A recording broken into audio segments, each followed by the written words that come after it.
আওয়ামী লীগকে বাদ দিলে এবং জাতীয় পার্টিকে বাদ দিলে অর্ধেক লোক নিয়ে নির্বাচন হবে। সেই নির্বাচন কোনো সময় অবাধ সুষ্ঠু নিরপেক্ষ নির্বাচন করা বলা যাবে না, আর এটা আমাদের পরিষ্কার কথা। ছাত্র জনতার গণ অভ্যুত্থানে আওয়ামী লীগ সরকার ক্ষমতা হারানোর পর দেশের রাজনৈতিক প্রেক্ষাপট পরিবর্তন হলে চরমভাবে বিপর্যস্ত হয়ে পড়া আওয়ামী লীগের নেতৃত্বাধীন মহাজোটের অন্যতম শরিক দল জাতীয় পার্টি।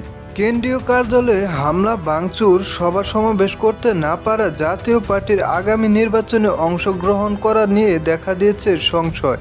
আমাদের পরিষ্কার কথা, প্রতিটি রাজনৈতিক দল, যেগুলো বৈধ রাজনৈতিক দল, তাদেরকে সঠিকভাবে নির্বাচন করার সুযোগ দিতে হবে। আর গতকাল জাতীয় পার্টির চেয়ারম্যান জি.এম. কাদের বলেন, আওয়ামী লীগ ও জাতীয় পার্টি ছাড়া দেশে কোনো নির্বাচন হলে দেশের জনগণ সে নির্বাচন মেনে নেবে না।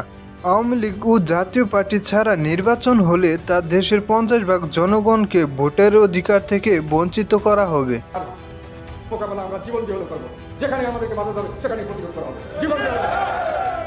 একটা কথা শেষে বলে যাই, যেটার জন্য আমাকে ঢাকা থেকে একজন বলছে যে উনি। জি.এম. কাদের আরও বলেন, আওয়ামী লীগ এখনও নিবন্ধিত দলগুলোর মধ্যে অন্যতম রাজনৈতিক বড় দল।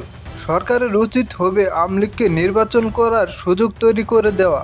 এছাড়াও ডক্টর ইউনূসের সমালোচনা করে জি.এম. কাদের বলেন, ডক্টর ইউনূস দেশের দায়িত্ব নেওয়ার পর থেকে দেশের মানুষকে দুই ভাগে বিভক্ত করে ফেলেছে। জাতীয় পার্টিকে আওয়ামী লীগের দোসর বলে আমাদেরকে বৈষম্য করা হচ্ছে।